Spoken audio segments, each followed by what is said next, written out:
Halloween costume ng bebe ko na talaga namang pinaghandaan ko. O diba, binugok na naman yung anak niya. Syempre, hindi kami magpapakabog dahil may nanay siyang bida-bida.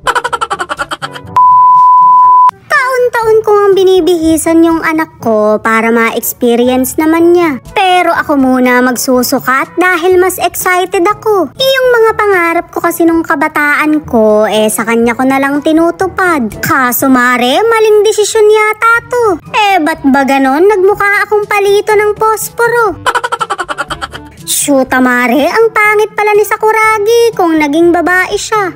Ring at hinubad ko na dahil nagkakabugo ka na. Ito nga pala yung susuotin niya na bagong karakter na naman. Demon Hunter daw to mare na kumakanta ng Golden. I'm not hiding, now I'm shining. Sample pa lang yan pero pang tawag ng tanghala na. Kalma lang kayo dyan, ako lang to. Siyempre may kapartner din tong buhok para ganap na ganap. Lalagyan ko muna siya ng net para maging patag yung buhok niya. Akala niya siguro mare, ganda-gandahan yung kalalabasan niya. Wala siyang kaalam-alam na maidadagdag pa akong ibang props.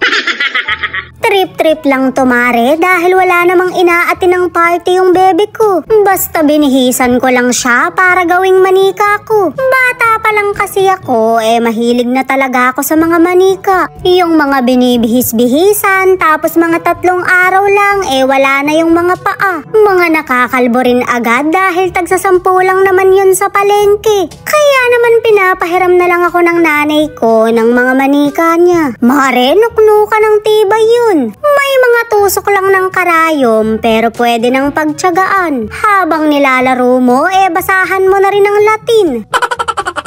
O diba, feel na feel ng anak ko. Pero hindi pa dyan natatapos ang lahat dahil paglalaroan ko pa siya. Si Mira nga daw to ng Demon Hunter kaya pagsasampolin natin ang kanta. Sige nga anak, kantahin mo kay Golden. I was a ghost, I was alone. Ha! I was a dream.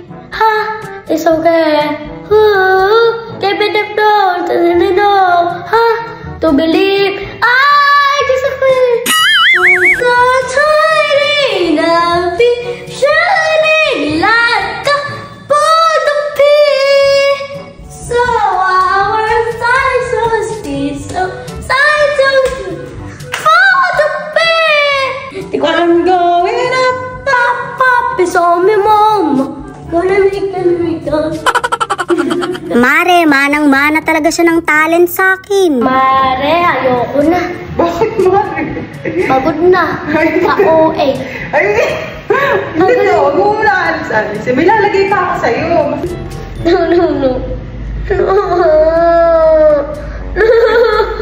May palakol nga akong headband dito, kaya ito naman yung ilalagay ko. Bato? Ay, meron ako, patay na ako. Tumayo ka! Wala na siyang energy mare, kaya ako na nagsuot. Ba't ganito atake sa akin ng palakol? Mukha akong panggatong.